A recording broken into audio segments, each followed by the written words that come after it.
Muy buenos días, hermanos. Nuevamente nos hemos vuelto a conectar. Tuvimos una pequeña dificultad, pero estamos ahora nuevamente en el aire. Una feliz semana para todos, un bendecido día.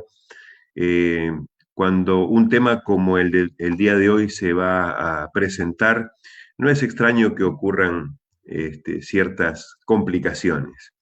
Pero bueno, agradecidos a Dios por la oportunidad de estar juntos por novena vez en estos domingos, nuestro encuentro de ancianos, líderes de iglesia.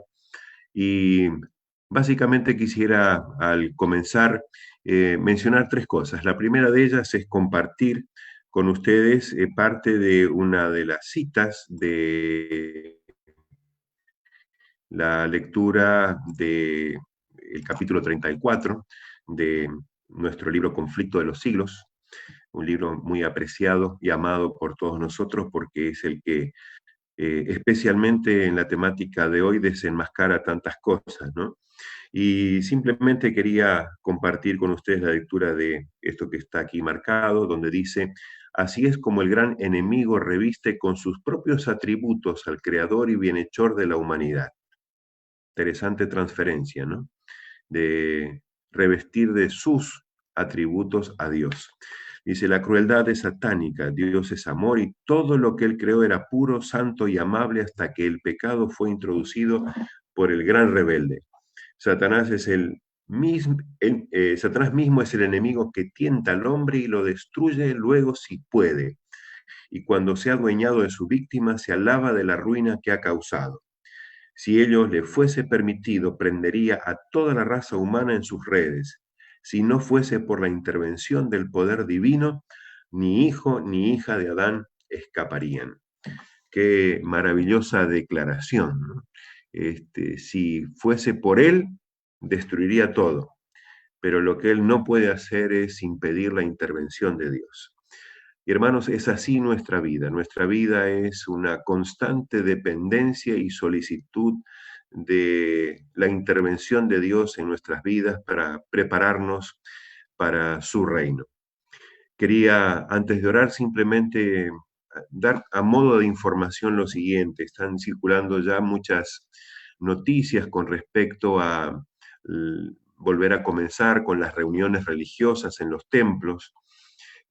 Ustedes saben que a nivel nacional y en algunas provincias la situación es más complicada y cuesta mucho para las autoridades que nos gobiernan tomar una decisión final con respecto a eso.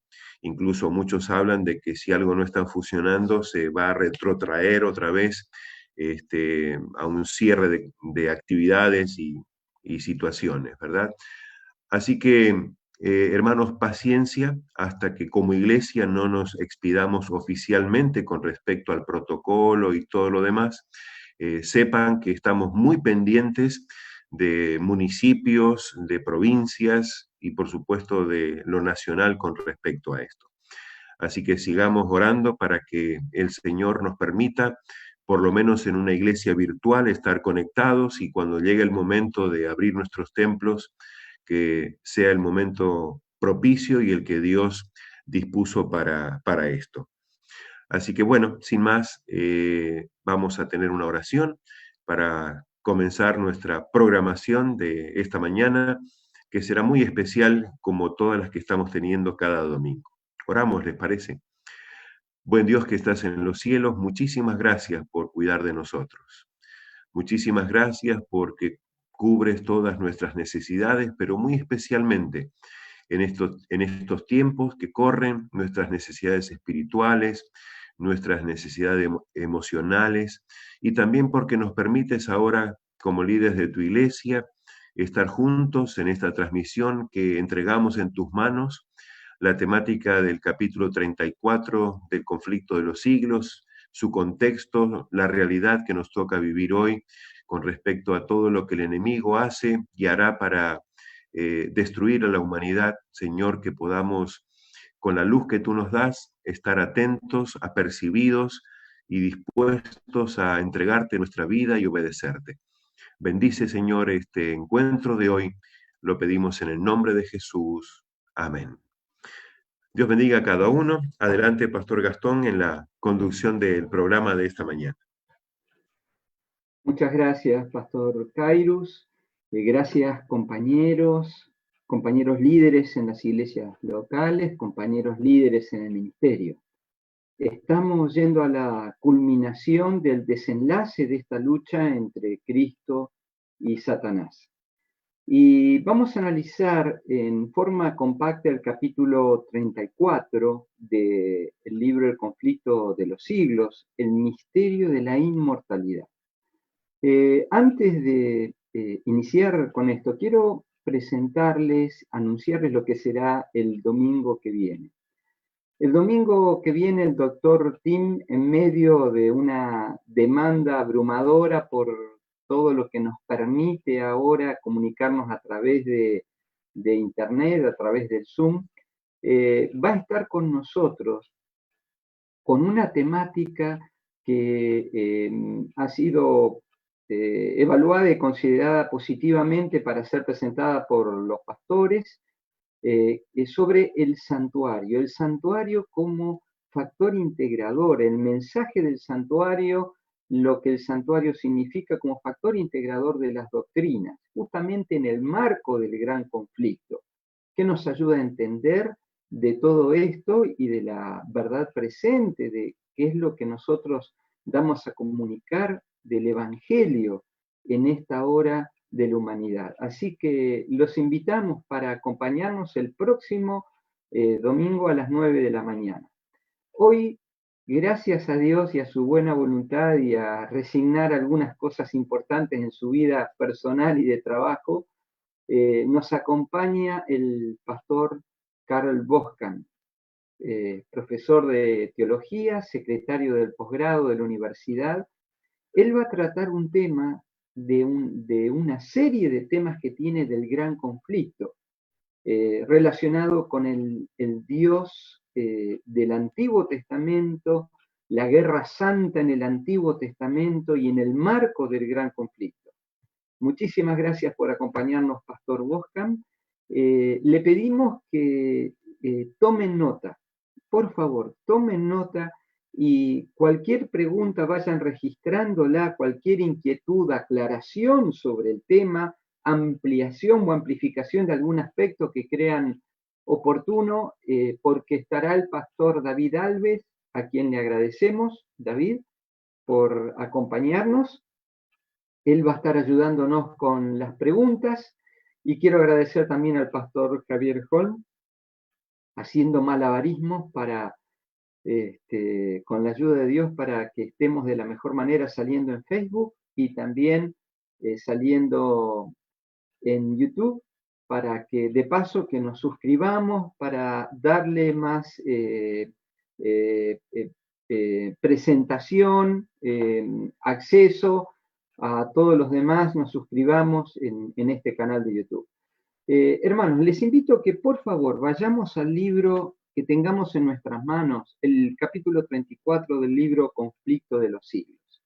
Voy a compartir pantalla y he tratado de, por lo menos en el título, luego habrá que modificarlo, presentar de una manera evangelística, porque el propósito de estas presentaciones es que podamos animarnos a presentar evangelísticamente los temas del gran conflicto. No sé si este será el mejor título, lo estoy ensayando con ustedes, pero quisiéramos presentar noticias frescas en relación con la doctrina del infierno y la inmortalidad del alma, que es uno de los engaños de Satanás. Retomando lo que nos presentó a ver, estoy tratando de cambiarla, ahí está. Lo que nos presentó el doctor Karl Boskan en el tema anterior. Presentar entonces desde esta perspectiva de Dios lo que fue la creación del mundo luego de la expulsión de Satanás del cielo. No fue en un momento cualquiera. Dios haría una presentación positiva de lo que Satanás había cuestionado en el gran conflicto, la sabiduría de su amor, en cuanto a la autoridad de Dios, al poder de Dios y a la manera en que el amor se vive en el cielo a través de la obediencia a la ley de Dios. Esto es lo que sería lo que fue cuestionado por Dios. Y lo que me asombra de lo manifestado en este capítulo es que, vamos a leerlo después al final en la cita, Satanás quedó asombrado de la belleza del hogar de la tierra como un regalo a Adán y a Eva. Ahora Satanás no estaba comparando el mundo con lo que sería el mundo caído, estaba comparando el planeta Tierra con lo que era el resto del universo. Si a Satanás, que conocía mejor que nadie el resto del universo, lo sorprendió lo hermoso de esta creación, evidentemente Dios concentró su amor en darle el regalo más hermoso que el universo tenía a esta pareja. Y como dice este capítulo, la felicidad era demostrada en la manera de vivir el amor, en cómo Adán y Eva vivían en este mundo. Esto era, y el marco, la manera en que Dios lo creó con el árbol del conocimiento del bien y del mal, todo lo que les fue anticipado a través de los ángeles y de Cristo mismo, de la situación del gran conflicto, puso a nuestra raza en un marco de confianza y de libertad. Esta es la perspectiva de Dios. Ahora, ¿cuál fue la perspectiva de Satanás al ver al mundo? Recordemos que Satanás estaba en una situación errante con los ángeles caídos. Vio en este lugar la cabecera de playa, lo único que podría seguir sosteniendo esta batalla contra Dios, transformando este planeta, si él podía hacer de él su cuartel general, transformándolo en su cabecera y de alguna manera al secuestrar a esta pareja, como mencionó ya el doctor Carl Goskan, atar a Adán y Eva a través de la desconfianza, su argumento contra Dios en el cielo, atarlo a su destino. De alguna manera tener secuestrado a los hijos de Dios en el pecado, en la usurpación de este mundo, haría que de alguna manera su situación fuese más ventajosa en esta batalla contra Dios. Ahora, luego de la caída, porque este capítulo describe nuevamente el tema de la caída y vamos a leer al final la cita, el tema fue desconfiar de Dios y no creerle a Dios en que le estaba dando todo lo mejor. Algo se había guardado Dios y esta desconfianza los puso en el terreno del enemigo que los llevó a la caída. ¿Cuál fue la acción de Dios? En primer lugar, el plan de rescate, la expiación, el pacto. Esta respuesta de Dios ante la caída es vuelta a analizar en este capítulo. Y el rescate de Dios implicaría la muerte, el sacrificio de Cristo y la iniciativa de Dios. Siempre Dios tiene la iniciativa en poner enemistad, en restringir a través del pacto, limitar, si Adán y Eva entraban, limitar el accionar de Satanás para que tuviesen la oportunidad de responder a esta manifestación incomprensible para todo el universo de la deidad para salvar al hombre. Y en segundo lugar, permanecer en la vigencia de la ley. Satanás había cuestionado, tratado de separar el amor de Dios de la obediencia de la ley. Dios mantiene en el plan de rescate la unión, lo que Dios unió no lo separa ni Satanás ni el hombre, lo que Dios une, la vigencia de la ley y el plan de salvación. Y veremos luego cuál fue la acción del enemigo. Bueno, vamos a analizar dos aspectos. Como es obvio, el ataque contra la ley de Dios siguió a través de la idolatría, la falsa adoración, el tema del sábado, que se profundiza luego en el desenlace final, lo vamos a ver, y el engaño de la inmortalidad del alma.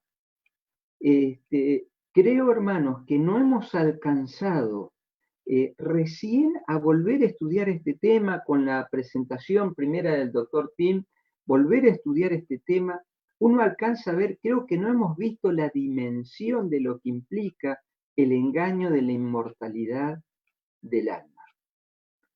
No hemos visto las implicaciones en el gran conflicto, no hemos centrado, obviamente, como es un eje, el sello de Dios, la ley dominical, todo esto que implica el sábado como la bandera y lo que es la señal, lo que da autoridad, el sello de Dios en su ley, pero el engaño de la inmortalidad es lo que presenta Elena G. de White en este capítulo como el vino de Babilonia. ¿Y cuál es la estrategia de Satanás? Recordemos algo del sermón del pastor que presentó el pastor Esteban Molina, ¿no? Las falsas noticias. La verdad, las palabras tienen un impacto. Y algo que vamos a analizar en otro momento, ¿no? Pero no podemos vivir disociados lo que creemos de nuestra vida. Si no vivimos lo que creemos, creemos lo que vivimos. Y Satanás instaura falsas creencias que afectan la vida de las personas. Y esta creencia de que el alma no muere con el pecado, que fue el engaño desde la creación, se manifestó, este capítulo desarrolla dos aspectos: el infierno eterno, el sufrimiento eterno en el infierno, y la universalidad. En primer lugar, los dos engaños que tienen múltiples manifestaciones en la actualidad, en la teología más sofisticada y en las creencias populares, o la doctrina del infierno, han, como un efecto dominó, han desestructurado el plan de redención. Ya vamos a verlo en un momento. Y el infierno eterno, desvirtuando el carácter, la justicia de Dios, una pequeña vida de errores, una eternidad para pagarla. Una aberración contra el carácter de Dios. Ya vamos a hablar un poquito de las consecuencias, las implicancias. Y la universalidad es la otra, que ya lo presentaba el espíritu de profecía, que está muy en boga, que lleva la presunción. Dios es tan bueno que tiene un plan B, un plan C. Un teólogo contemporáneo hablaba de una etapa de 3 cielos después de la muerte para volver a la tierra prometida, donde presentan que Dios es tan bueno, diluyen, separan la justicia del amor. Dios es tan bueno que no habrá entonces destrucción del pecado. ¿Cuál es el engaño, la implicancia del engaño de la inmortalidad? Destruye la obra de Cristo como sacrificio, porque al desvirtuar la naturaleza del pecado que trae la muerte, Satanás es el único que dice, es el único que ha enseñado, de allí ha surgido todo, que el pecador puede seguir vivo aún con la desobediencia. Aunque sea en el infierno, el purgatorio, lo que sea. Pero esto desdibuja el sacrificio de Cristo. ¿Por qué? Evidentemente, si el pecador sigue vivo, lo que Cristo hizo al recibir él la ira sobre el pecado, si el pecado nos lleva a la muerte, disminuye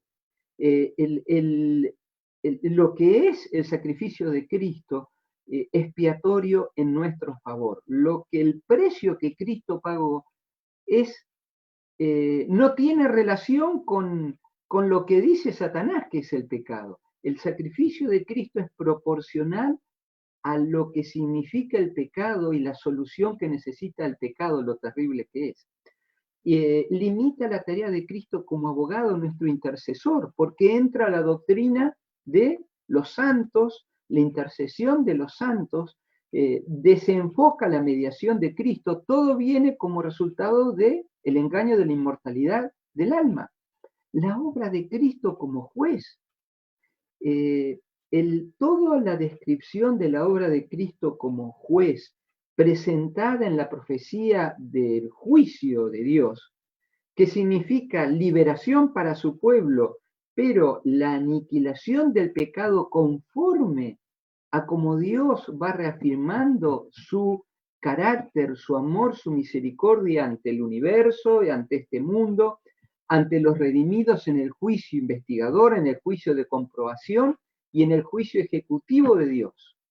La inmortalidad del alma desarticula todo esto, inhibe que la hora de su juicio ha llegado y la respuesta a mi vida es hoy. No hay una segunda oportunidad después de la muerte. Distorsiona, como decíamos, la comprensión del carácter de Dios. ¿Y cuáles son las consecuencias prácticas que ha tenido en la vida de las personas? El miedo y la culpa como motivación para acercarse a Dios y no el amor. La enfermedad mental y el suicidio, esto lo dice Elena G. de White en este capítulo. La presunción con este tema de la universalidad, nuevamente separando la ley del amor. El ateísmo. Vean esta cita, que yo la tengo un poquito tapada aquí. Sí, muchos han sido arrastrados a la locura por causa de este horroroso pensamiento. Dice, nuevamente esta doctrina del infierno ha hecho miles y millones de escépticos e incrédulos. Ella dice que el ateísmo, y saben, la gente erudita en la ciencia, al ver esta deformación que el cristianismo ha enseñado, lógicamente es lo que enferma la mente. Por eso una de las terapias de la cura mental está en muchas psicoterapias alejar a la gente de la religión, porque lo ha visto desde este enfoque que Satanás ha puesto. Todo viene de esta línea, este engaño de Satanás que se ha ramificado de diferentes maneras. Y ahora vamos a terminar con las citas. Miren esta cita, todas de este capítulo. Desconfiaron de su creador y se imaginaron que le estaba coartando la libertad y que podían obtener mayor sabiduría y exaltación al transgredir su ley. Vean ustedes este aspecto. Me impactó esta cita de Elena G. de White. Lo único inmortal creado en este mundo es la palabra de Dios. Lo único inmortal es la palabra de Dios. Lo leímos en el Salmo de hoy, el Salmo 105. Dice, sus prodigios y los juicios de su boca tengo marcado, Israel por pacto sempiterno. Luego dice, hasta la hora en que se cumplió su palabra, hablando de la liberación de Dios, puso en ellos palabras de sus señales, hablando de las palabras libertadoras a través de Moisés. Fueron rebeldes a su palabra, habló y vinieron las plagas. La palabra de Dios es lo que Dios ha preservado, es lo único inmortal en este mundo. Y miren esta cita, justamente viendo cómo lo positivo de Dios dice, Dios no fuerza la voluntad ni el juicio de nadie. No se complace en la obediencia servil. Quiere que las criaturas salidas de sus manos lo amen porque es digno de amor. En relación a lo que decía el pastor Boscam, ¿no?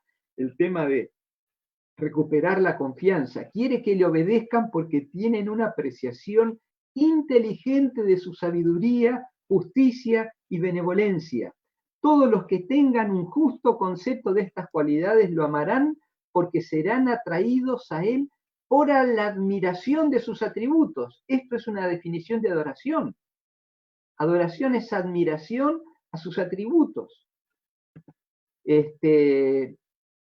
Un aspecto, hermanos, que para mí fue un descubrimiento al estudiar este tema, me empecé hace algunos años, y bueno, me di cuenta que no estaba equivocado, que la tarea del juicio de Dios es salvación y erradicación del pecado. Y una de las tareas de los salvados, que lo presenta en este capítulo, esta cita, lo repite en la página 719 en Primeros Escritos y la Enciclopedia Teológica.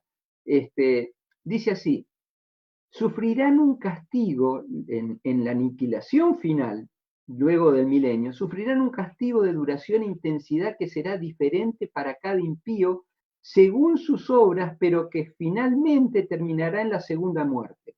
Y en la página 719 menciona que quienes son los salvados con Cristo, que determinarán al lado de cada nombre, esto se hará en el milenio, qué cantidad de castigo recibirá cada nombre. A mí me sorprendió esto, no lo tenía en mi registro. Lo vuelve a repetir primeros escritos. El propósito del juicio es que como Dios juzgará a cada uno según sus obras, el castigo que recibirá cada uno será evaluado y determinado en ese juicio durante el milenio entre Cristo y los redimidos. Bueno, hermanos, volvemos. ¿Cómo vuelvo? Un segundito. Aquí. Bien. Vamos a la presentación entonces del pastor Carl Boscam. El capítulo que viene, otra de las implicancias, ¿qué tiene que ver el espiritismo? ¿Qué tiene que ver el espiritismo con el engaño final en el gran conflicto? Esto es lo que se va a focalizar el próximo capítulo y quiero agradecer entonces, pastor Carl Boscam. Vamos adelante con su presentación. Muchas gracias, pastor. Muy buenos días, queridos hermanos, pastores de la Asociación Argentina del Norte. Es una alegría poder acompañarlos nuevamente en esta serie de seminarios que están teniendo y que, sin lugar a dudas, son de mucha bendición para la iglesia. El desafío que tengo hoy es abordar una temática que no es fácil, ¿bien? Porque es una de las principales inquietudes que tienen aquellos que se acercan a la lectura de la Biblia, y es uno de los temas que resulta difícil explicar en detalle. Para poder ilustrar un poquito el problema, el drama tras esta temática, quiero compartirles un meme que son tan comunes en estos días, ¿no? Prestando atención a esta imagen, miren, por ejemplo. Esto es algo que circula por las redes sociales, está disponible en internet. ¿Quién ha matado más personas según la Biblia? Y presten atención que allí lo que se hace es comparar a Dios con su enemigo, con Satán.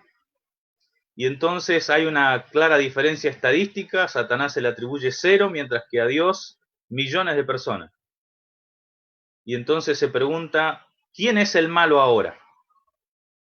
Se dan cuenta, ¿no? Cómo esta temática de la guerra santa en el Antiguo Testamento principalmente, porque es allí donde se la encuentra con más detalle, donde Dios ordena matar o aniquilar pueblos prácticamente completos, es uno de los argumentos que han usado los incrédulos para debatir, para discutir la veracidad del texto bíblico, su inspiración, e incluso para renegar de la religión y todo lo que tiene que ver con la religión.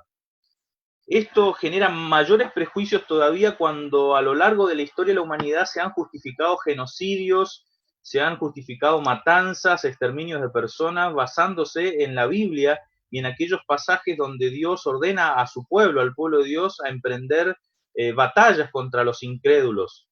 Y esto hasta el día de hoy sigue siendo utilizado por políticos, por dirigentes de diferente índole, por personas religiosas alrededor de todo el mundo, que se sienten en el derecho de, a la luz de sus creencias religiosas, emprender batallas, exterminio de aquellos que piensan distinto, de aquellos que consideran incrédulos. Entonces, esta temática es una temática muy delicada, es una temática compleja, porque tenemos que reconocer que no tenemos todos los datos, todas las informaciones. Dios no nos ha revelado todos los detalles sobre cada una de las cosas que se narran en el texto bíblico. Entonces tenemos que avanzar con mucha prudencia. A modo de introducción, podemos decir algunas cositas. En primer lugar, cuando hablamos de Dios y de la guerra en el Antiguo Testamento, tenemos muchos casos para considerar, muchos ejemplos. Desde que Caín matara a su propio hermano Abel, obviamente la enemistad entre los seres humanos, entre los hombres, ha sido tristemente causa de muchos enfrentamientos bélicos, y muchos de ellos están registrados en la Biblia. En la Biblia se menciona como diversos personajes bíblicos tuvieron que enfrentarse con armas para poder vencer a los enemigos. Sin embargo, lo que nosotros vamos a explicar en esta mañana no tiene que ver con toda la guerra que se menciona o que se hace alusión en el Antiguo Testamento, porque muchas de esas guerras tienen su origen meramente en lo humano, y con eso nosotros no tendríamos muchos problemas para poder presentar una visión adecuada, cuando es el ser humano y lo humano lo que está detrás de la enemistad, de la lucha, de las batallas, de la guerra, del exterminio, ¿verdad? Y por causa del pecado y del distanciamiento de Dios. Sin embargo, nosotros en esta reflexión lo que intentaremos es abordar el problema que generan aquellos casos cuando es Dios el que manda o autoriza a matar a otras personas, principalmente pueblos o naciones, ¿cierto? Es decir, cuando el causante de la guerra es una orden explícita de Dios. Ese tipo de guerras es lo que nosotros denominamos o lo que se denomina guerra santa, ¿sí? Obviamente, guerra santa parece un oxímoron, parece una completa contradicción. ¿Cómo una guerra puede ser santa? ¿Cómo matar a otros puede ser santo? Bueno, de pronto podemos llegar a tener allí un problema en la terminología. Obviamente, no estamos queriendo decir que guerra santa es la mejor designación para hablar de estos casos. Sin embargo, esta es la designación que se le ha dado por los estudiosos, por los que se acercan a la Biblia para estudiar esta temática, le han denominado así, guerra santa. Entonces, el tema de la guerra santa en nombre de Dios es un tema bastante complejo y que requiere una consideración amplia. Muchas veces los que se acercan a los textos específicos que hablan de esto, solamente se concentran en esos pasajes, en los detalles de esos pasajes, pero pierden de vista el panorama global que nos ofrece la Biblia como un todo. Así que no podemos sacar conclusiones sobre alguna narrativa en particular si primero nosotros no contemplamos la totalidad de la Escritura y entendemos la Escritura desde el principio de solo la Biblia y de toda la Biblia, lo que implica Antiguo y Nuevo Testamento y todos los libros de la Biblia. ¿Bien? Así que lo que vamos a hacer esta mañana es presentar un abordaje desde esa perspectiva, tratar de entender el tema a la luz de lo que la Biblia en su totalidad nos presenta, para que entonces podamos tener al menos una apreciación equilibrada. Entonces lo que yo les voy a presentar en esta mañana dista mucho de ser una respuesta concluyente al tema, ¿cierto? Porque, insisto, hay muchos detalles e informaciones que no tenemos y por lo tanto solamente podemos caer en el terreno de la especulación. Pero aquellos detalles que no conocemos no nos tienen que impedir ver a aquellos otros elementos que sí Dios nos ha revelado y que sí tenemos al alcance de nuestra mano para entonces hacer una evaluación mucho más clara, una evaluación mucho más precisa de este tema.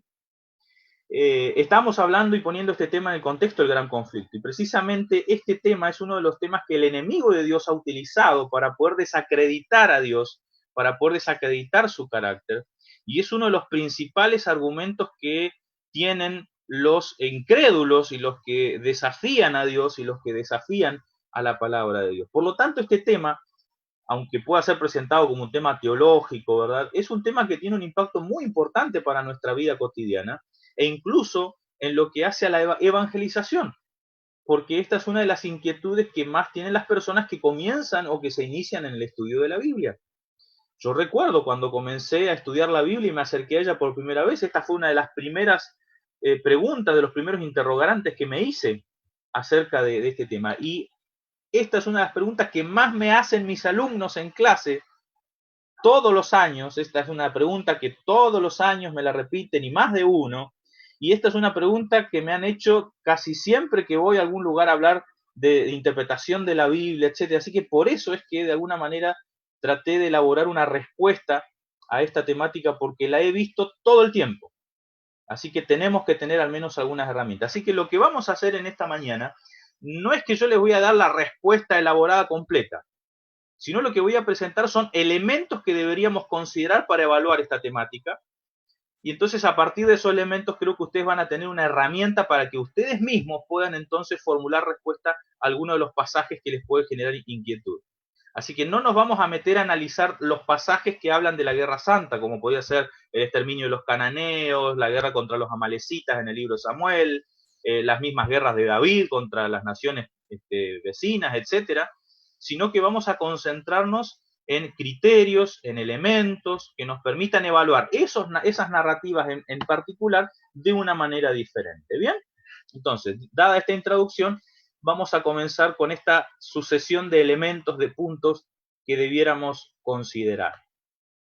Primero, cuando uno analiza, cuando uno lee aquellos críticos, ¿verdad?, que mencionan este elemento para desacreditar la Biblia, en fin, es algo común entre ellos notar una dicotomía en relación a Dios.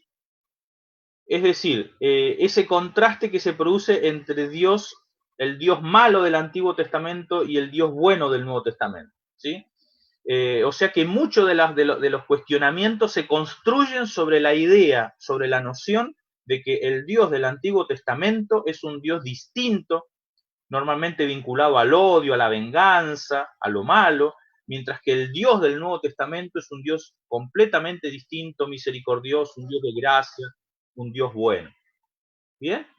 Entonces, lo primero que tenemos que decir es que a la luz de la Biblia, y si entendemos la Biblia en su totalidad y solo la Biblia, no existe tal cosa como un Dios antagónico entre los dos testamentos. ¿Bien? Sino que más bien eso es un prejuicio que se han creado aquellas personas que solamente se concentran en unos pocos textos para poder fundamentar esta visión completamente rara acerca de Dios. Nosotros tenemos que mencionar que a la luz de la Biblia, la justicia de Dios y la misericordia, esos dos elementos, forman parte integral del carácter de Dios. ¿Cierto? La justicia de Dios sin misericordia no sería justicia, verdadera justicia. Y la misericordia de Dios no sería verdadera misericordia si tampoco se la entiende a la luz de la justicia. Así que estos dos elementos, justicia y misericordia, son elementos que no se los puede separar, no se los puede disociar. No son dos cosas completamente distintas, sino que son una sola cosa y trabajan juntas y operan juntas. Entonces, aquella mirada que ve en el Dios del Antiguo Testamento un Dios distinto, malo, normalmente es una mirada extraña a la Biblia, porque tienden a mirar el Antiguo Testamento como algo viejo, obsoleto, malo, que ha pasado de moda, en fin, resaltando algunos rasgos del Nuevo Testamento. Y bueno, esto es la mirada que tienen de paso muchísimos cristianos acerca de la Biblia. Nosotros no concordamos con esta mirada, porque tanto el Antiguo como el Nuevo Testamento se complementan. ¿Qué sería del Antiguo Testamento que mira hacia adelante, hacia el Mesías venideros, y cierra el Antiguo Testamento sin el cumplimiento de esa promesa? Porque esas promesas se encuentran su cumplimiento en el Nuevo Testamento.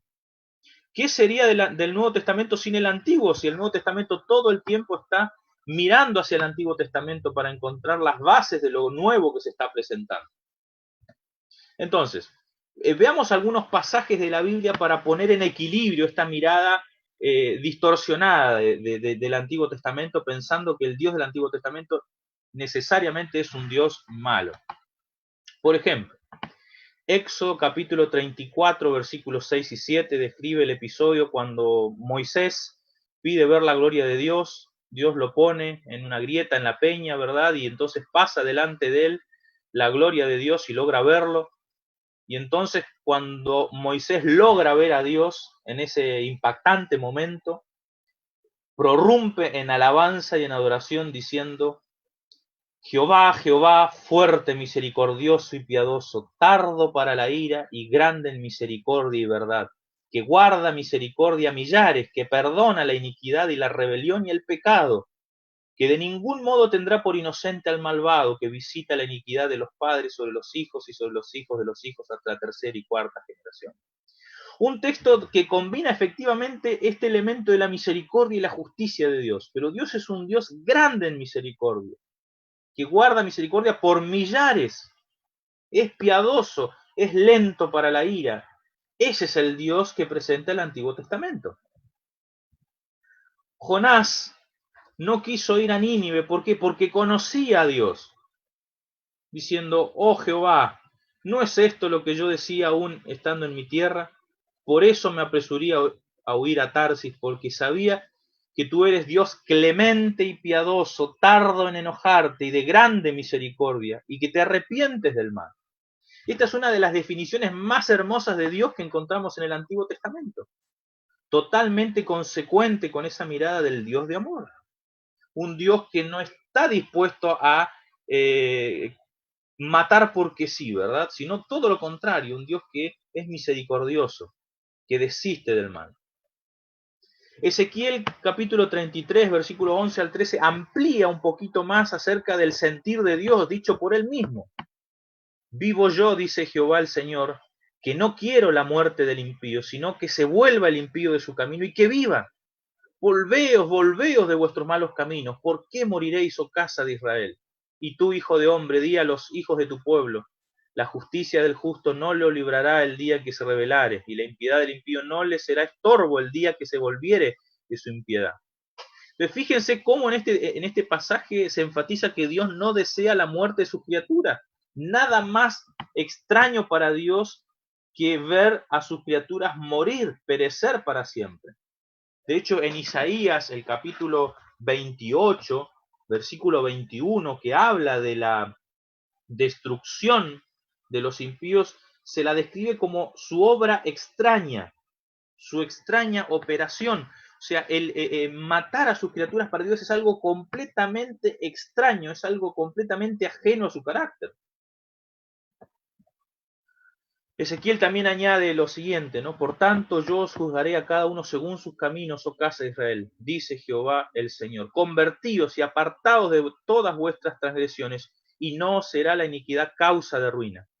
Echad de vosotros todas vuestras transgresiones con que habéis pecado, y haceos un corazón nuevo y un espíritu nuevo. ¿Por qué moriréis, casa de Israel? Porque no quiero la muerte del que muere, dice Jehová el Señor. Convertíos, pues, y viviréis.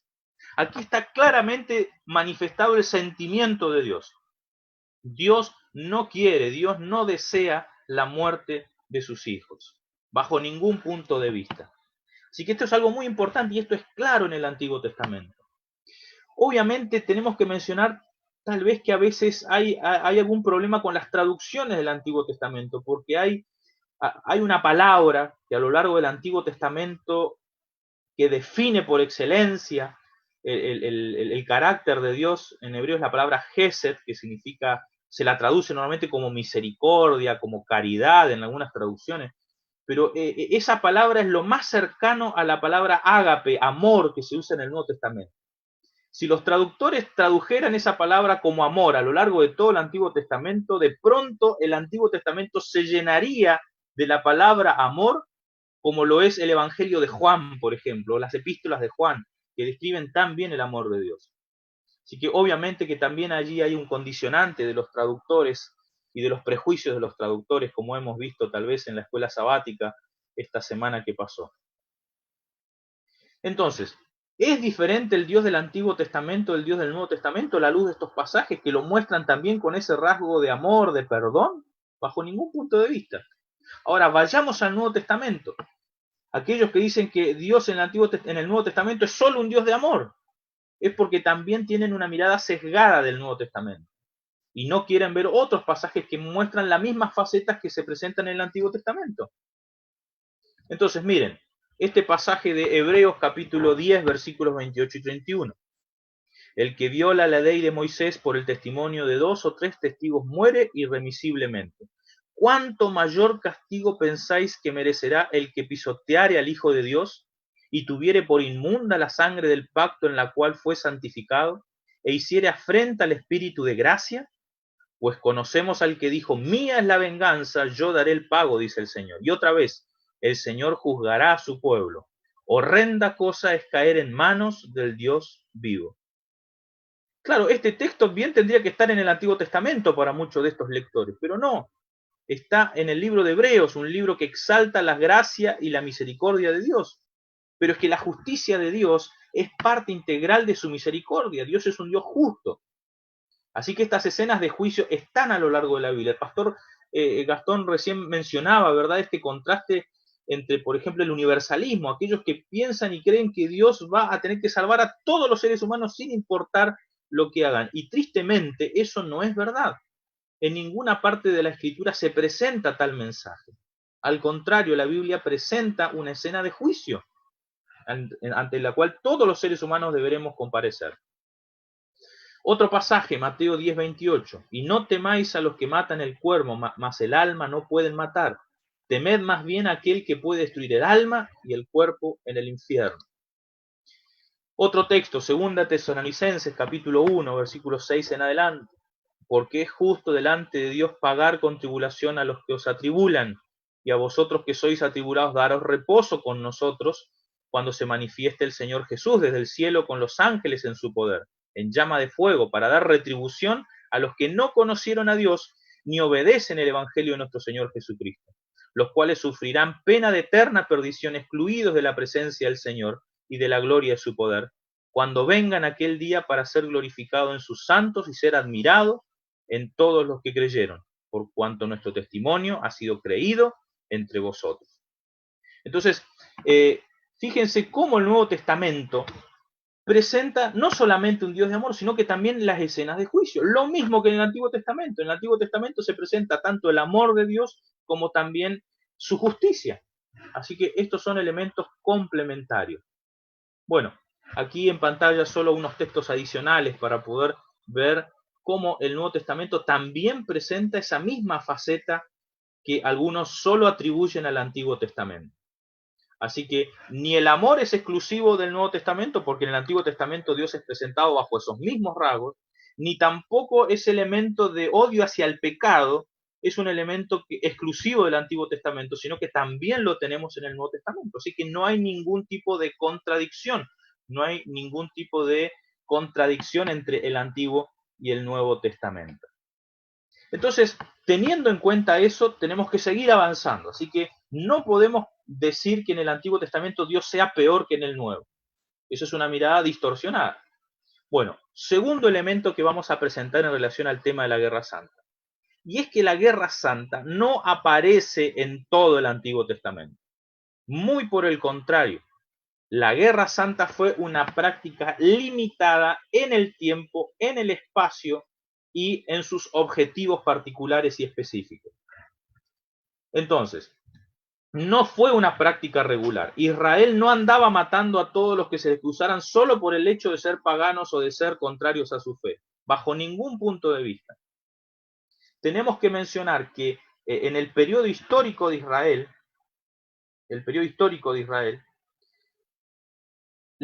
los pocos casos, porque a la luz de todo el Antiguo Testamento tenemos que hablar de pocos casos, los pocos casos se dan entre el periodo que va de la conquista de la tierra de Canaán hasta el establecimiento de la monarquía unida. En un periodo aproximado de 400 años en la historia de Israel es donde nosotros encontramos los casos de la Guerra Santa. Repetimos, ¿qué es la Guerra Santa? Cuando Dios ordena aniquilar algún pueblo particular. Pero presten atención al siguiente detalle. La orden de proceder a esa Guerra Santa siempre vino por la prescripción de un profeta que ya había demostrado la autenticidad del don profético en su vida.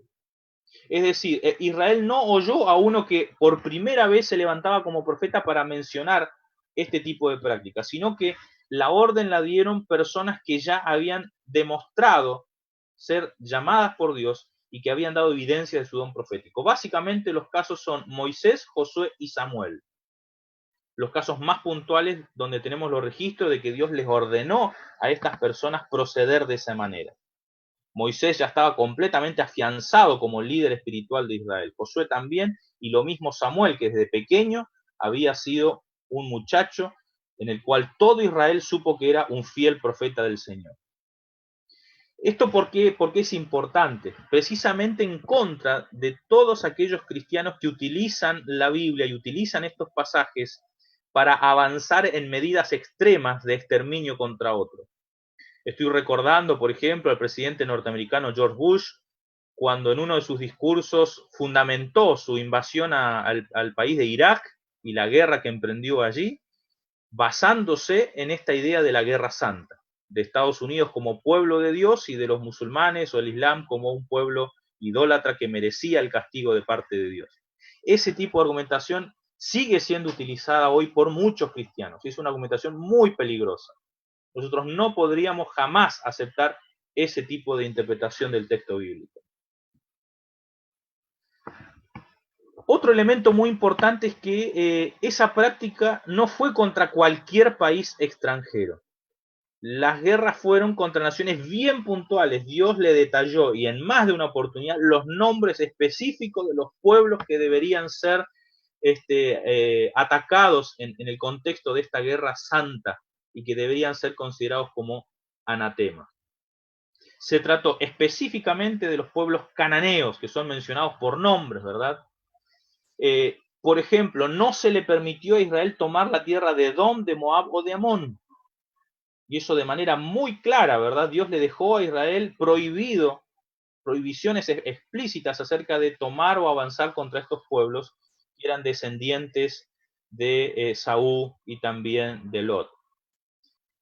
Por otra parte, a lo largo de la Biblia, Dios prohibió las guerras de expansión. ¿Sí? Dios le concedió a Israel un límite bien establecido, bien definido, con sus límites en el norte, en el sur, en el este y en el oeste. Israel tenía prohibido avanzar hacia otros territorios que no sean los que Dios les había especificado y que están claramente detallados en el Pentateuco. Tercer elemento a considerar en relación a esta temática. La elección de Israel no implica el rechazo de las otras naciones. Porque muchos entienden, ¿verdad?, que esta idea de Israel como pueblo de Dios es una idea exclusivista, mala. Sin embargo, no hay tal cosa en el Antiguo Testamento. Dios eligió a Abraham, pero no porque era el único poseedor de la fe verdadera. Cuando nosotros encontramos a lo largo de la Biblia una gran cantidad de narraciones acerca de los extranjeros.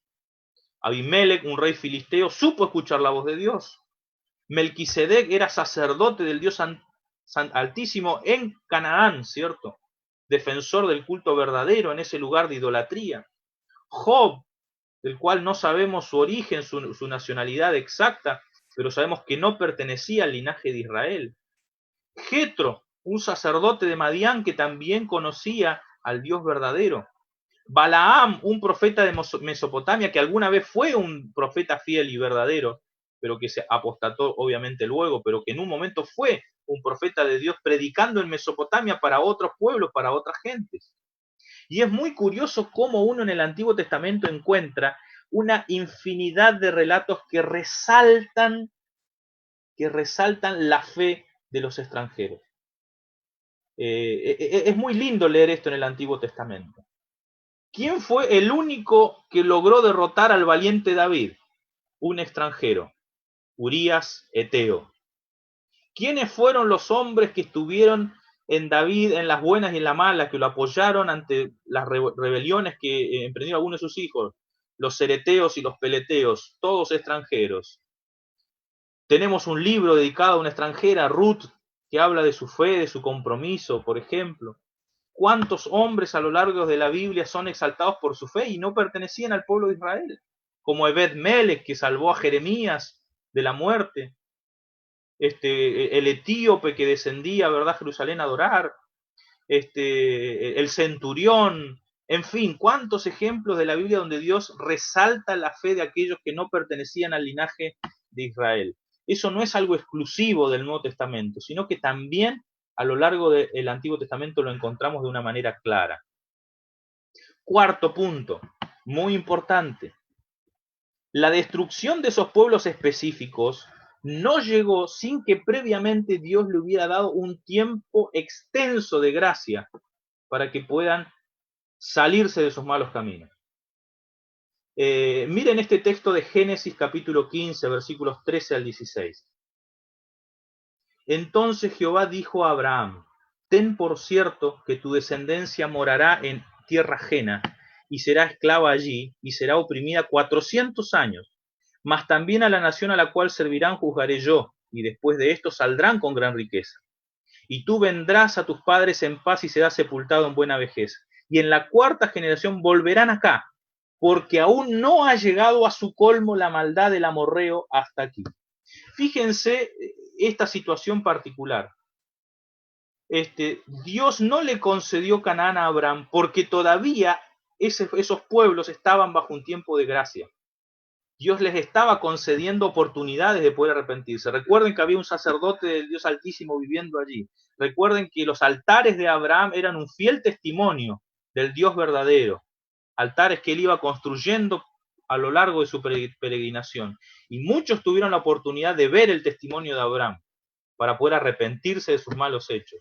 Y de sus descendientes, Isaac, y de sus descendientes, también Jacob. Entonces, Dios les concedió innumerables oportunidades, muchas de las cuales desconocemos porque no fueron registradas en exactitud en la Biblia. Desconocemos todos los canales que Dios utilizó para amonestar a estos pueblos cananeos. La gracia de Dios se extendió por siglos. No estamos hablando que de la noche a la mañana Dios decidió exterminar a estos pueblos. Muy por el contrario, estamos hablando y notando la enorme paciencia de Dios para con estos pueblos, para con estas naciones. Pensemos en otro caso, los amalecitas, a los cuales Samuel le ordenó a Saúl que los extermine por completo. Otro de los ejemplos que encontramos en la Biblia de esto. Pero ellos también tuvieron un tiempo de gracia de casi 400 años, porque los amalecitas actuaron de manera traicionera con Israel, atacando a Israel en la retaguardia cuando peregrinaba en el desierto, atacando a las personas débiles y vulnerables del pueblo, en una acción muy desleal. Y Dios en ese momento decretó su destrucción. Sin embargo, esa destrucción no vino de manera inmediata. Dios le concedió un tiempo de 400 años, desde Moisés, cuando ocurrió ese incidente, hasta que Saúl recibió esa orden por medio de Samuel. Casi 400 años habían transcurrido. Elena de White en Patriarca y Profeta lo resalta este elemento. Durante 400 años se había postergado la ejecución de esta sentencia, pero los amalecitas no se habían apartado de sus pecados. Así que nunca estos elementos de exterminio vinieron sin que Dios no les proveyera suficientes advertencias y un tiempo suficiente para que estas naciones se volvieran de sus malos caminos. Esto normalmente es ignorado por muchos de los que se acercan a estos textos y que solamente desean enfatizar esa orden intransigente de Dios. Quinto elemento. Los pueblos cananeos y estas naciones que Dios ordenó exterminar se corrompieron en gran manera. Y cuando decimos en gran manera es a las pasiones más bajas, a las cosas más terribles que pueden ocurrir en una sociedad humana. En Levítico capítulo 18 se mencionan algunas de las prácticas que estos pueblos tenían. Se menciona un gran detalle de cosas que Israel no debía imitar. El incesto, el adulterio y la fornicación, la idolatría en todas sus formas y variantes, los sacrificios humanos, homosexualidad, zoofilia, en fin, un montón de cosas y de prácticas que Dios en su palabra y en el plan original que Dios tenía para estos pueblos, para la raza humana, no formaban parte de ese plan original. En Deuteronomio 18, versículos 9 al 12, se añade lo siguiente. Cuando entres a la tierra que Jehová tu Dios te da, no aprenderás a hacer según las abominaciones de aquellas naciones. No sea hallado en ti quien haga pasar a su hijo o a su hija por el fuego, ni quien practique adivinación, ni agorero, ni sortílego, ni hechicero, ni encantador, ni adivino, ni mago, ni quien consulte a los muertos, porque es abominación para con Jehová. Cualquiera que hace estas cosas y por estas abominaciones Jehová tu Dios echa a estas naciones de delante de ti. Aquí está la razón por la cual Dios estableció semejante veredicto para estas naciones. Sexto elemento, y muy importante también, nunca fue el plan original de Dios que Israel combatiera. Y esto los lectores de la Biblia ya debieran estar familiarizados de que muchas de las cosas que se registran en la Biblia no son la expresa voluntad de Dios, porque Dios respeta la voluntad humana. No era la voluntad de Dios de que Adán y Eva pecaran y desobedecieran en el Edén, bajo ningún punto de vista. No era la voluntad de Dios ni el deseo de Dios que Caín matara a su hermano Abel, bajo ningún punto de vista. Todas esas situaciones se dan por decisión humana. Entonces, Dios siempre tiene un plan B, un plan C, un plan D, una infinidad de planes para tratar de ofrecer oportunidades. Bueno, en el plan original, cuando Dios sacó a Israel de Egipto, no era su plan original que Israel combatiera contra las naciones cananeas, que ellos sean los instrumentos que den aniquilación a esos pueblos. No, lejos de eso, tampoco era el plan de Dios necesariamente exterminar a esos pueblos. Cuando nosotros seguimos bien la secuencia, vamos a encontrar en muchos casos que Dios ofreció advertencia a los pueblos y que Dios era el que peleaba por Israel. Por ejemplo, ¿pelearon los israelitas contra los egipcios cuando estos, de manera tosuda, testaruda, avanzaron para atacarlos? No, bajo ningún punto de vista. Israel defendió a su pueblo de esa acción. Pero Dios también había advertido a ese pueblo por medio de las plagas como advertencias de su poder para que ellos desistieran de sus malos pensamientos en contra del pueblo de Israel. Y entonces miren este texto muy importante que debiéramos tener resaltado para poder hablar de este tema. Éxodo capítulo 23, versículos 27 y 30. ¿Cuál era el plan original de Dios para poder entregarle a Israel la tierra de los cananeos? Lo siguiente: yo enviaré mi terror delante de ti y consternaré a todo pueblo donde entres y te daré la cerviz de todos tus enemigos. Enviaré delante de ti la avispa que eche fuera al heveo, al cananeo y al eteo de delante de ti. No los echaré de delante de ti en un año, para que no quede la tierra desierta y se aumente contra ti las fieras del campo. Poco a poco los echaré de delante de ti hasta que te multipliques y tomes posesión de la tierra. ¿Cuál era el plan original de Dios para la posesión de la tierra? ¿Que Israel peleara, batallara por medio de la guerra con estos pueblos? Bajo ningún punto de vista. Dios se iba a encargar de expulsar a estos pueblos. Los iba a correr. ¿Cómo? Por cuestiones sobrenaturales, providenciales, pero también por medios naturales que él iba a controlar. Así que es muy interesante ver cuál era el plan original de Dios. Sin embargo, esto no ocurrió.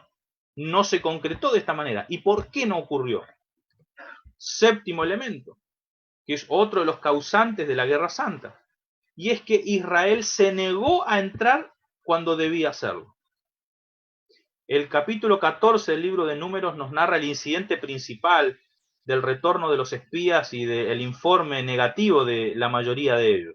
Y cómo ese informe negativo desanimó al pueblo al punto de llegar a pecar en contra de Dios y a no querer entrar en Canaán.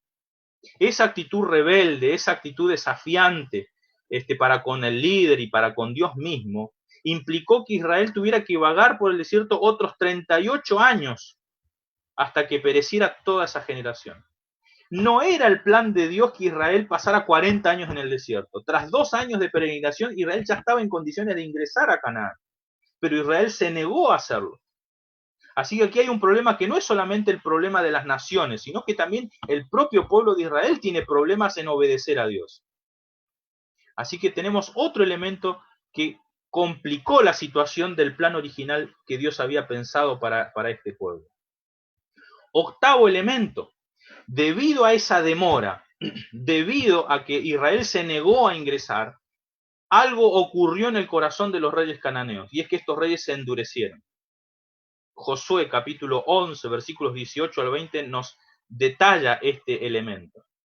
Por mucho tiempo tuvo guerra Josué con estos reyes. No hubo ciudad que hiciese la paz con los hijos de Israel, salvo los heveos que moraban en Gabaón. Todo lo tomaron en guerra, porque esto vino de Jehová, que endureció el corazón de ellos para que se resistiesen con guerra a Israel, para destruirlos y que no les fuese hecha misericordia, sino que fuesen desarraigados como Jehová lo había mandado a Moisés. Bien, este texto parece complicado de entender porque parece muy severo, pero insisto que todos estos textos tenemos que entenderlo a la luz de todos los principios que hemos ido mencionando previamente. Bien, no nos tenemos que desconcertar por algunos elementos que no entendamos aquí. Pero lo cierto es que el corazón de estos pueblos se endureció como el corazón de Faraón se endureció. Y aunque se atribuye a Dios el accionar de esto, nosotros sabemos que en realidad ese endurecimiento se da por la propia acción humana de negarse a obedecer a lo que Dios ha indicado. Tiene que ver con el la propia negativa del ser humano a obedecer. Noveno punto, y muy importante también, la orden de Dios no fue intransigente. Si bien los textos que ordenan la aniquilación total son muy claros y son muy estrictos, cuando nosotros leemos la totalidad de la Escritura, nos vamos a encontrar que hay excepciones muy marcadas. ¿Sí? ¿Por qué? Porque ya hemos visto que Dios no desea que el impío muera, sino todo lo contrario, lo que Él desea es que se arrepiente y que viva, que tenga la oportunidad de acceder a la vida eterna. Entonces, pensemos por un instante, si un cananeo se arrepentía de sus pecados y aceptaba vivir bajo la ley de Dios, ¿no sería acaso la acción de Dios de perdonar a esa persona? Como lo hizo con Nínive, por ejemplo, como lo hizo con el propio pueblo de Israel a lo largo de toda su historia. Pensemos que hay casos concretos de este periodo que se aplican para esto. Primero, el caso de Rahab y toda su familia y todos sus seres queridos, que fueron salvados porque precisamente creyeron y fueron librados de esos pueblos, pertenecían a ese linaje. Y la orden era no dejar a nadie con vida, sin embargo ellos quedaron con vida. Entonces, ¿cómo es? ¿Hay una contradicción? ¿Se desobedeció la orden? No, bajo ningún punto de vista. Otra excepción, los gabaonitas. A todos ellos se les perdonó también la vida. Obviamente que ahí hubo una cuestión, un error por parte de Josué y de los ancianos de Israel, de no indagar primero y consultar con Dios. Y por eso los gabonitas fueron perdonados por el engaño que ellos hicieron. Pero Patriarcas y Profetas nos detalla que si Josué y los ancianos hubieran consultado a Dios, Dios hubiera estado de acuerdo en recibir a los gabaonitas, porque realmente estaban queriendo reconocer al Dios de Israel. Así que fueron perdonados. Y por otra parte, piensen en el siguiente detalle. En los 40 años de travesía, Moisés escribió el Pentateuco. Es decir, que cuando Israel tuvo que entrar a Canaán, ya tenía la totalidad del Pentateuco en su mano. Y piense por un instante, ¿cuántas son las leyes que el Pentateuco le dedica a los extranjeros para que se los reciba como nativos de Israel? Para frases como amarás al extranjero como a ti mismo, por ejemplo, en Levítico. El respeto para el extranjero, el cuidado del extranjero, leyes que ni siquiera se encontraban en las culturas del antiguo cercano oriente para con los extranjeros y forasteros. Todo eso estaba en Israel. ¿Para qué había leyes del extranjero si Dios no hubiera considerado la posibilidad de que los impíos se vuelvan de sus caminos y deciden volverse de esos malos caminos para poder formar parte también del pueblo de Israel? Así que la orden de Dios no fue intransigente bajo ningún punto de vista. Desconocemos obviamente los detalles particulares de la vida, de las decisiones de cada una de las personas que murieron en estas guerras, pero tenemos que saber que Dios les dio a todos ellos la oportunidad de poder acceder a su misericordia. Décimo y último punto a considerar en relación a esta temática, que la guerra en todas sus formas es una materialización de un conflicto universal, de un conflicto cósmico, que involucra no solamente a los seres humanos, sino a un grupo, a unas huestes de ángeles caídos, y a los ángeles de Dios, y al universo con todos los mundos que Dios creó. Un conflicto que es real, que no es meramente un conflicto espiritual. Si Satanás pudiera destruirnos hoy, lo haría, pero con absoluto placer y de manera automática.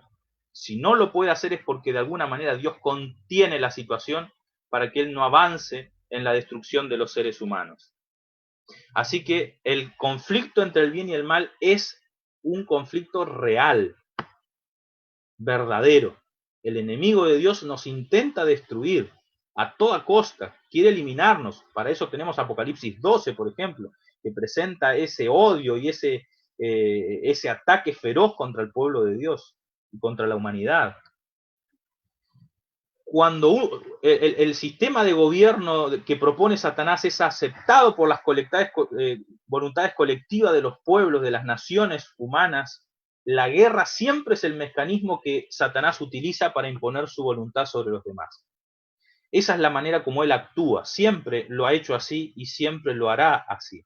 Así que por eso decimos que la guerra no es otra cosa que una materialización de ese conflicto espiritual, porque Satanás procede de esa manera.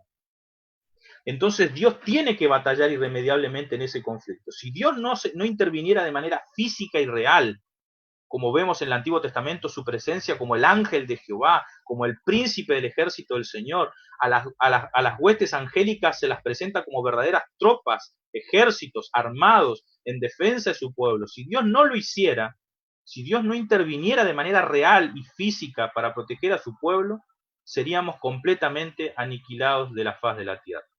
Porque en eso se goza el enemigo de Dios, en destruir a todas las almas que pueda.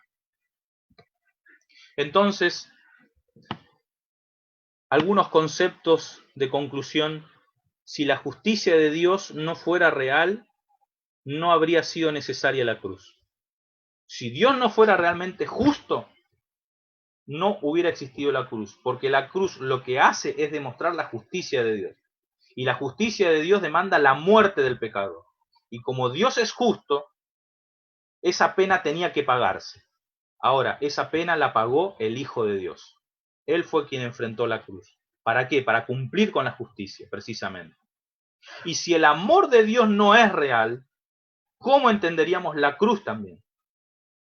Porque en la cruz, por medio de la muerte del Hijo de Dios, encontramos el gesto más grande que expresa el amor de Dios.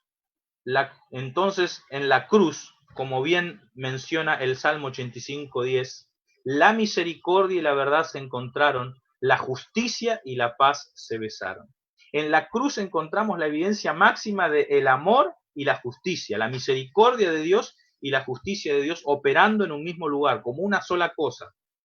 En la cruz tenemos ese testimonio poderoso, tanto del amor como de la justicia de Dios. Dice también el Salmo 89:10, la justicia y juicio son el cimiento de su trono, misericordia y verdad van delante de su trono. Fíjense cómo a lo largo de la Biblia esos elementos van complementados. ¿Bien? Bueno, hemos dejado aquí, hemos terminado con estos elementos. Insisto, la idea no era presentar una respuesta así, como pregunta y respuesta, y decir, bueno, esta es la respuesta al tema, sino que la idea era poder presentar una cantidad de elementos que normalmente no se los tiene en cuenta cuando se analizan estos episodios, estos casos. Yo les voy a dejar la tarea a ustedes entonces, de que puedan elaborar una respuesta. Si alguien les pregunta, ¿por qué Dios ordenó a Saúl matar a todos los amalecitas, incluyendo los niños y las mujeres? Si tuvieran que dar una respuesta a ese incidente en particular, a ese texto en particular, ¿cómo le ayudarían estos elementos que mencionamos en esta mañana para poder dar una respuesta clara? Tal vez, insisto, no concluyente, porque hay cosas que nosotros no tenemos, hay informaciones que no tenemos, pero al menos esos elementos nos permiten entender que Dios en su infinita sabiduría hizo lo que era mejor, lo que tenía que ser mejor. Y por otra parte, en su amor, conociendo su amor, tenemos que estar tranquilos en que Dios obró por todos los medios y los canales posibles que Él tenía a disposición para poder ofrecer a todas esas personas de su misericordia. De la misma manera como ocurrirá en el fin de los tiempos. Cuando Cristo venga, tristemente, va a haber una gran cantidad de personas que van a encontrar la muerte eterna. Y eso no porque Dios lo desea así, sino porque tomaron una decisión. Y esa decisión se va a mantener, por más que Dios le otorgue 1000 años de vida, no van a cambiar su punto de vista. Bien, bueno, muchas gracias por la atención, por este tiempo que me han podido ceder también para explicar este tema, que no es fácil, es complejo, pero al menos podemos acercarnos a este tema con algunas herramientas adicionales, ¿cierto? Muchísimas gracias, Carl. Esta manera de sistematizar y establecer los principios nos da las herramientas para que podamos compartir esto apasionadamente, ¿no? Lo que la palabra de Dios ha hecho, como lo has hecho ahora con nosotros, con lucidez y claridad. Pastor David Alves, ¿tenemos alguna pregunta? Sí, Gastón, buenos días a todos. Antes de la pregunta, simplemente recordarles que por favor suscríbanse al canal de YouTube y también de Facebook, ¿sí?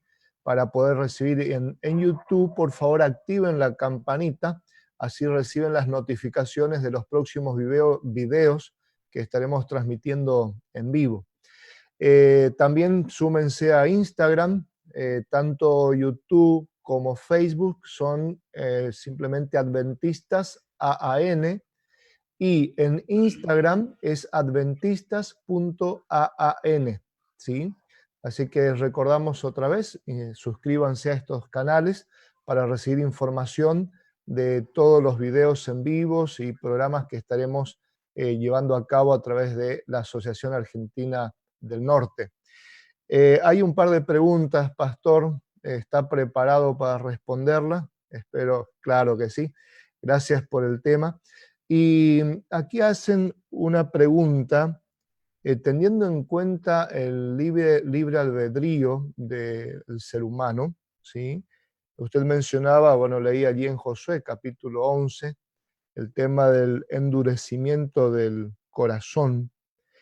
Podríamos especificarlo, ¿a qué equivale? O sea, ¿cómo puede ser de que Dios me da la libertad de elegir, pero me endurece el corazón? ¿Hay algún respaldo bíblico para que podamos reforzar más esta idea? Bueno, muchas gracias. Esa es una de las otras preguntas que todos los años me hacen mis alumnos en clase, pero yo lo resuelvo de la siguiente manera, los pongo a investigar a ellos y a ellos formular la respuesta. Pero bueno, simplemente qué cositas podríamos decir. Lo que uno hace cuando estudia cualquier tema, poner todas las evidencias sobre la mesa para entonces tomar una decisión. Si yo solamente me quedo con el texto que dice Dios endureció el corazón de Faraón, me da la impresión de que es Dios el que está causando absolutamente todo, ¿cierto? Ahora, si yo leo todos los textos, esa expresión aparece más de 10 veces en el libro de Éxodo, y si las comparo todas, vamos a encontrar que no solamente es la única frase que aparece, también se dice que Faraón endureció su corazón, y también se dice que su corazón se endureció. Es decir, que el sujeto de la acción en algunos casos es Dios, en otros casos es el Faraón, y en otros casos es el propio corazón de Faraón. Así que indudablemente aquí tenemos que entenderlo como una acción bastante compleja. No solamente que Dios es el causante de esto, sino que también hay un elemento humano que participa allí. Simplificando mucho la cuestión, porque hay mucho que podríamos decir, pero simplificando mucho este tema, yo comparo el endurecimiento del corazón con el pecado contra el Espíritu Santo. ¿Cierto? Si lo tenemos que hacer de una manera sencilla, fácil, sería esta la conexión. Es decir, que el endurecimiento se produce a medida que nosotros vamos rechazando todas las oportunidades que Dios me da. Entonces, se produce por la acción de Dios, en tanto que Dios lo que hace es ofrecernos oportunidades. Eso es lo que Dios está haciendo, dándonos oportunidades. Pero nuestro corazón se endurece porque nosotros nos negamos ante esas oportunidades. En el caso de Faraón eran las plagas. Cada plaga era una oportunidad para que él reconociera a Dios y desistiera de sus malos planes. Sin embargo, al rechazar, al rehusarlo, su corazón se va endureciendo, al punto tal de que ya no hay vuelta atrás. Es decir, por más que Dios le conceda 1000 oportunidades más, la decisión de esa persona va a ser siempre la misma. Y eso es lo que se pone en evidencia en el relato. Fíjense cómo las 10 plagas que cayeron sobre Egipto, todas fueron oportunidades, y siempre el faraón actuó de la misma manera. Incluso cuando finalmente se vio obligado a dejar ir al pueblo de Israel, se arrepintió de eso y salió con su ejército a perseguir al pueblo. O sea que si Dios le hubiera dado 100 oportunidades más, con 100 plagas más o lo que fuera, la decisión del faraón hubiera sido exactamente la misma. Ahí estamos viendo el libre albedrío, de manera clara, de manera precisa, ¿cierto? Bueno, eso es simplificando un poquito la historia. Muy bien, quizás teniendo en cuenta de que Dios conoce el futuro, sabe quién va a ser salvo, quién no va a ser salvo, ¿qué sentido tiene el juicio en todo esto? Muy buena pregunta, muy buena pregunta. Yo tengo un seminario preparado para responder esa pregunta que tiene que ver con el relato de la Áqueda, a la luz del gran conflicto. A través de ese relato yo explico esa misma pregunta, pero resumiendo y haciéndolo muy fácil. No es porque Dios necesite el juicio, el veredicto. El veredicto o el juicio no lo necesita Dios, lo necesitan sus criaturas. Volviendo al ejemplo que pusimos la semana pasada con el caso de Job. Dios lo tiene claro, Job es recto, perfecto, temeroso de Dios y apartado de lo malo. Eso lo tiene claro Dios. Pero ¿quién no lo tiene claro? El universo. Satanás dice, no es así. Él teme a Dios de balde. Y todo el universo entra en una disputa. ¿Y quién tiene razón? ¿Tiene razón Dios o tiene razón Satán? Entonces ahí entra en acción el juicio, porque las pruebas que enfrentó Job no es otra cosa que la puesta en práctica del juicio. Y todo el libro de Job está estructurado a manera de un juicio. Entonces a Job se lo somete a juicio. Y tras pasar ese juicio, se hace claro el veredicto. Dios tenía razón. Por eso el libro finaliza diciendo, ninguno habló lo recto, sino solo mi siervo Job, ¿cierto? Entonces, el juicio es para poner en evidencia ante el universo la justicia de Dios. Es para clarificar la justicia de Dios ante el universo. Para que no queden dudas, para que no haya cuestionamientos futuros acerca de su proceder. Por eso, de paso, vamos a tener un milenio, porque el juicio preadvenimiento involucra al universo que es espectador de todo lo que pasa. Pero en el milenio seremos nosotros los que juzgaremos aún a los ángeles, dice las Escrituras. Y se nos dará potestad, autoridad de juzgar. Así que en esos 1000 años nosotros seremos los que analizaremos por qué no están los que no están en el cielo, por qué Dios procedió de tal manera con los ángeles. Entenderemos todo. Nosotros también juzgaremos allí. Para que también las dudas se disipen de nuestra mente. No solamente el universo ajeno a nosotros, sino también nosotros pasemos de ese proceso purificador en cuanto a dudas o inquietudes. ¿Cierto? Bien. Muy bien, pastor. Ahí, ya que mencionó allí a Job, teniendo en cuenta el testimonio de Job, o sea, el otro Adán, ¿existe alguna tipología para los hijos de Dios perteneciente al fin del tiempo de gracia en relación a este tema? A ver si estoy entendiendo bien la pregunta. ¿El testimonio de Job tiene alguna tipología para los hijos de Dios perteneciente al tiempo del fin del tiempo, o sea, al tiempo de gracia? Bien, muy bien. Sí, miren, es muy probable. Yo he leído un artículo de un autor adventista. Está traducido, creo que hasta el portugués. Está en inglés y creo que el portugués no estoy seguro si está en español. El autor es Lial Caesar, Lial Caesar se escribe, ¿no? Es editor asociado de la Adventist Review, de la Asociación General. Y tiene un articulito que yo lo puedo compartir si lo encuentro en PDF en portugués por lo menos, donde él precisamente analiza la figura de Job para el escatón. Él lo hace de una manera muy clara, pero sí, efectivamente él encuentra vinculaciones de cómo el personaje Job puede servirnos como un modelo para el tiempo del fin. Pero resumiendo la historia, esto no lo hace el autor Lial Caesar, o lo podría hacer yo, sino que esto lo hace el propio Santiago en su epístola, si me acompañan, en Epístola a los Santiago. De paso, cuando yo enseño esto siempre digo, una tipología es auténtica tipología cuando es el texto bíblico el que me señala que es una tipología, no por mi imaginación, sino que el texto corrobora esa tipología. Entonces Santiago, Epístola a los Santiago, capítulo 5, versículos 10 en adelante, dice así: hermanos míos, tomad por modelo de aflicción y paciencia a los profetas que hablaron en el nombre del Señor. Consideramos felices a los que soportaron con paciencia. Habéis oído de la paciencia de Job y habéis visto el fin del Señor. El Señor es muy misericordioso y compasivo. Entonces, fíjense que ahí Santiago es el que está usando el modelo de Job como un modelo para el escatón, porque esta sección del libro está hablando del tiempo del fin. Y está tomando a Job como un modelo para enfrentar las situaciones del tiempo del fin. El modelo de paciencia, de perseverancia que encontramos en este personaje. Muy bien. Otra pregunta, Pastor Carl, es la siguiente. ¿Hay diferencia entre los términos utilizados en no matarás en los 10 mandamientos y el utilizado para matar a animales? Sí y no. Sí, no. Es decir, el Antiguo Testamento utiliza una gran cantidad de vocabulario para muchas cosas. Para sacrificar animales tiene palabras específicas, pero porque el tema de los sacrificios era palabras muy, muy comunes. A ver, ¿cómo lo explico? Hay lugares donde por las circunstancias de vida hay más palabras para describir ciertos fenómenos. Por ejemplo, en zonas muy lluviosas hay muchísimas palabras para hacer referencia a la lluvia. Lluvia, llovizna, aguacero, chaparrón, etcétera, etcétera. Una gran variedad de palabras para describir diferentes, lluvia fina, lluvia gruesa, lluvia de tal manera, lluvia de tal otra, o lo mismo con la nieve. Entonces, en el Antiguo Testamento hay una gran cantidad de palabras para la acción de sacrificar animales, dependiendo el tipo de sacrificio, dependiendo el objetivo del sacrificio. Bueno, hay un vocabulario muy amplio, muy grande, vinculado al sacrificio de animales, que obviamente nunca se va a utilizar para el asesinato de personas, salvo en aquellos casos donde en un contexto negativo se habla de aquellos que sacrifican personas, sacrificios humanos, ¿cierto? que eso es una abominación para la perspectiva bíblica. Y en relación a la muerte de las personas también hay un vocabulario bastante amplio y por eso cada contexto tiene una connotación distinta.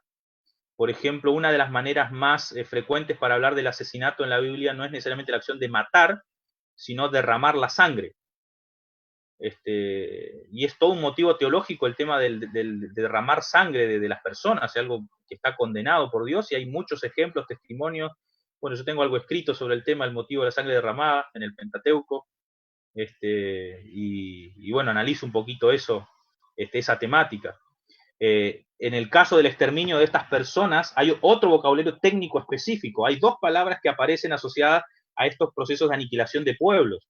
Una es la palabra anatema, jerem en hebreo, y la otra es pasar a filo de espada. Ese es el vocabulario técnico para este tipo de circunstancias, que no se usa el verbo matar, sino específicamente estas dos palabras, jerem, abominación, que se traduce normalmente como anatema, perdón, y pasar a filo de espada.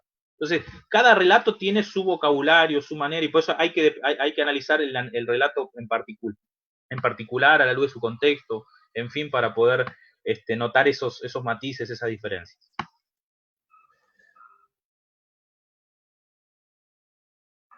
Ahí estamos, gracias, pastor. Teniendo en cuenta que Satanás es un especialista en falsificar cosas, ¿no? En ocultar algo de una manera muy sutil. ¿Cómo podemos nosotros identificar un milagro si es de Dios o si es de Satanás? Pregunta difícil, porque precisamente de eso se trata la astucia de Satanás, ¿no? De hacer las cosas lo más parecido posible. Ahora bien, el espíritu de profecía nos dice que Satanás en realidad nunca obraría un milagro favorable para los humanos porque eso iría en contra de su naturaleza. Así que lo que él hace es una falsificación. Entonces, a veces solo el tiempo y las circunstancias nos pueden decir realmente de si es Dios o es el enemigo de Dios el causante de esa experiencia. Porque Satanás va a obrar para esclavizar al ser humano y para producir frutos totalmente distintos a lo que Dios haría, ¿cierto? Y eso es muy difícil de analizar según los casos, ¿verdad? Porque nosotros no tenemos la posibilidad de ver lo que está detrás del telón de fondo, ¿cierto? Eso no lo podemos ver con claridad. Nuestros ojos están cerrados ante las cosas que pasan en el mundo espiritual de estos seres, ¿cierto? Pero sin lugar a dudas, por sus frutos los conoceréis.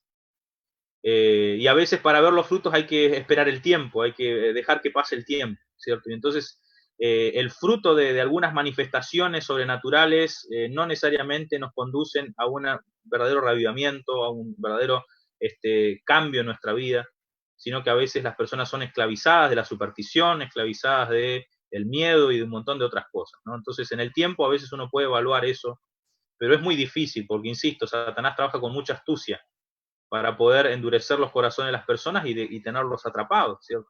Ahora, de que existen fenómenos sobrenaturales que Satanás es capaz de hacer, indudablemente que esto es así. Él tiene poder para simular cosas de ese tipo. Y en la Biblia hay ejemplos de eso y es muy interesante. Estoy recordando que hay aquí en la universidad, y tal vez alguno de este campo lo conoce porque trabajó en este territorio, el pastor Néstor Osman, que fue capellán en el ISAM. Su tesis de licenciatura lo que hizo fue analizar todos los milagros de la Biblia y de esa manera establecer algunos elementos claros que diferencian los milagros de Dios y los milagros que no fueron de Dios. Es un material muy interesante, fácil de leer, que está disponible aquí en la biblioteca. Por allí, si a alguien le interesa, podríamos ver la manera de hacerlo llegar o por lo menos sepan de la existencia de ese estudio que ya está hecho y es muy interesante, muy lindo también.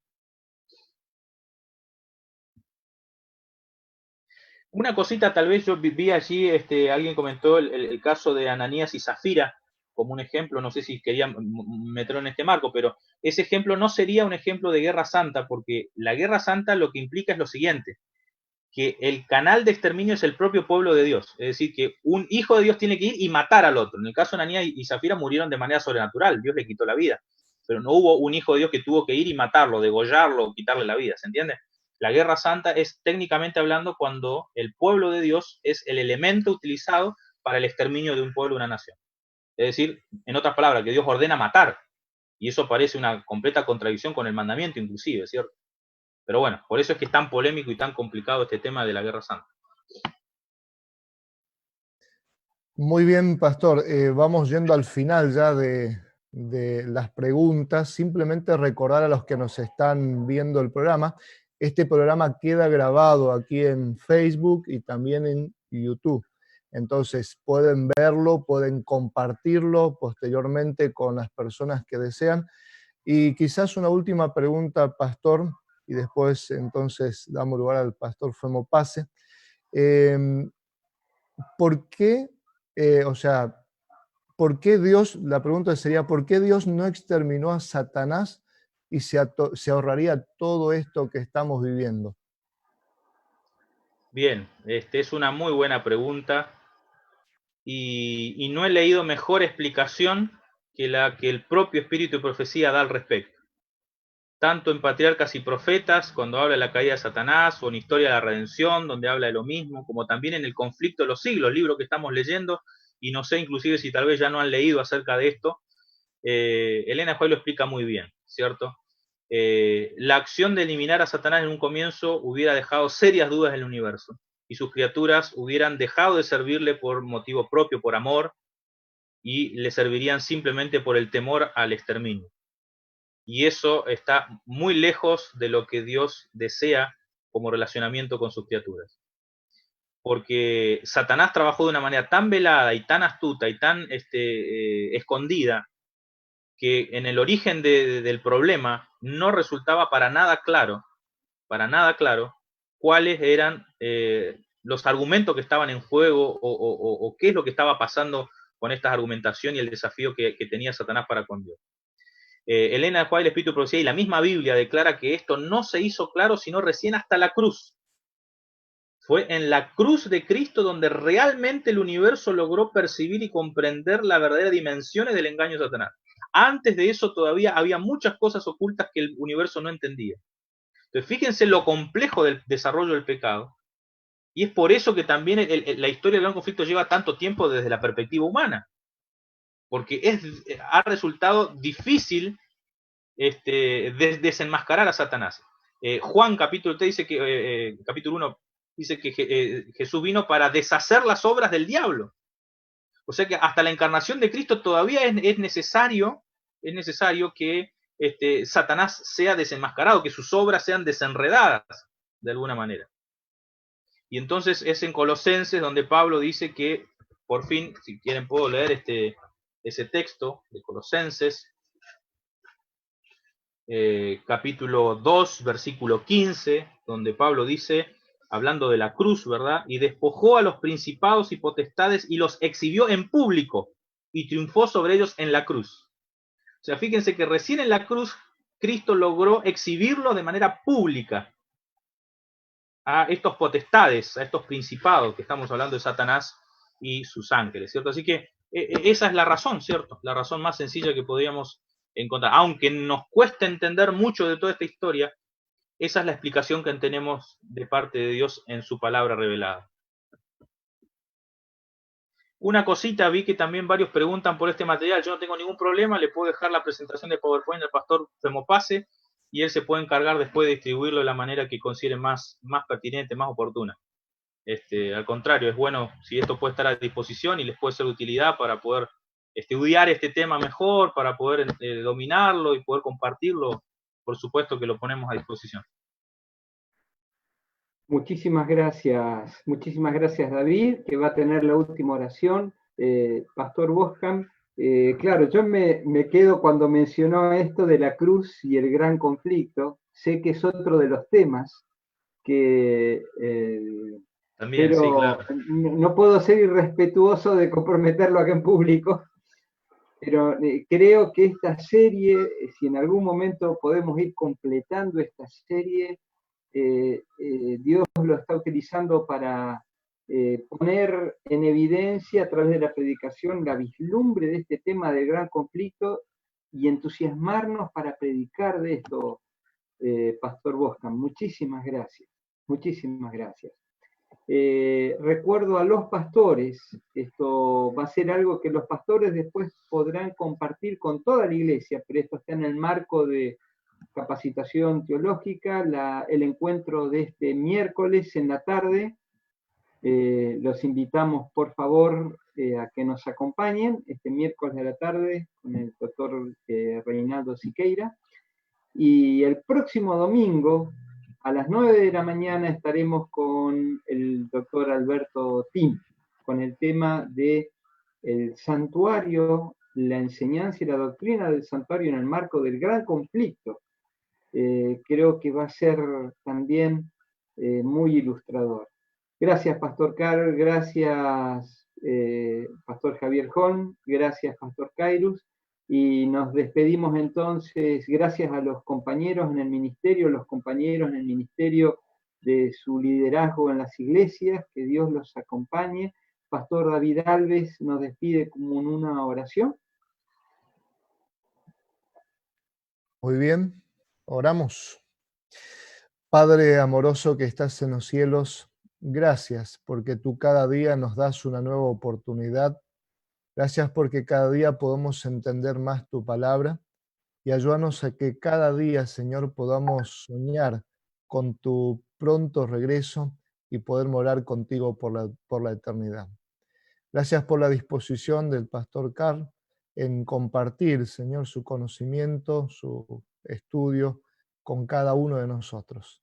Bendícelo a él, a su familia, y que cada persona que está viendo este programa también pueda ser bendecido y enriquecido por ti en cada situación, en cada día. Guárdalos, protégelos, en el nombre de Jesús. Amén, Señor. Amén. Nos despedimos, Dios los bendiga, gracias. Gracias, Carl. Muy bueno. Nos vemos pronto. Sí, Pasen bien. así es, Ahí- Carl. ¿Vos tenés predicado ya grabado esta serie, Carl?